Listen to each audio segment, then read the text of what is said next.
Now, Gord Downie had many of us in awe as he faced his diagnosis and his own mortality with grace and dignity, and he spent much of his final time trying to raise awareness about Indigenous issues and righting historic wrongs. I'm at Yonge and St. Clair, where there has been a sit-in protest for 90 days straight here outside a federal government building, and you can see on their posters they're talking about youth suicide. Since 1986, there have been 543, 70 of them between the years of 10 and 14 of age. Also, more children are in the care today than at the height of the residential school area. That's a Manitoba stat. Now, raising these issues was a passion of Gord Downie's. In fact, during his last concert in Kingston, he challenged the Prime Minister to make change. He cares about the people way up north that we were trained our entire lives to ignore. Trained our entire lives to hear not a word of what's going on up there. But what's going on up there ain't good. It's maybe worse than it's ever been. So it's not on the improve, and we're going to get it fixed.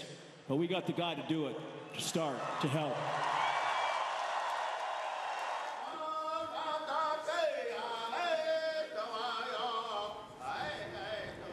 Downie was honored by the Assembly of First Nations last year for his work raising awareness. He was given an eagle feather, a high honor, and a native name, which in translation meant the man who walks amongst the stars. Today, the Prime Minister broke down in tears as he talked about Downie. We lost one of the very best of us this morning. Gord was my friend, but Gord was everyone's friend. It's who we were.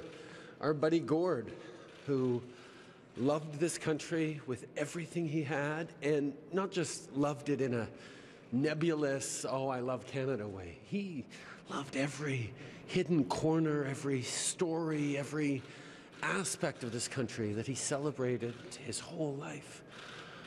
And he wanted to make it better. He knew, as great as we were, we needed to be better than we are, and that's why his last years were devoted to Cheney Wedjack and to reconciliation. This is something that I've certainly drawn inspiration and strength from, and we are less as a country without Gord Downie in it, and we all knew it was coming. But we hoped it wasn't. And I thought I was going to make it through this, but I'm not. It hurts. Very emotional moment from the Prime Minister. Now, I was talking to the protesters here a little while ago about the difference that Gord Downie made for them, raising awareness, what they thought about that. Here's part of that conversation. Personally, I'm appreciative of what he did. Like bringing awareness to some of our problems in Native communities. So, and it's kind of a sad day that he's actually passed away. Do you think the government is moving in the right direction? I don't know how to answer that. In my opinion, no, not fast enough. And they're not releasing enough funds to get boots on the ground and get things rolling the way they should be.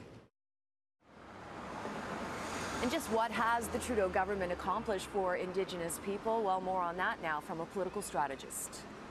There hasn't been a lot done in terms of tangible results. Where I think there's been a change is a marked changes in the philosophy, is in the direction. And so I think what we saw Gord Downie acknowledge in that last great, big, huge performance that 12 million Canadians watched was an acknowledgement that while Justin Trudeau's failed in terms of the tangible results he's promised, he's headed in the right direction, he's got the right philosophy, and he's starting to take the baby steps necessary for a longer-term solution.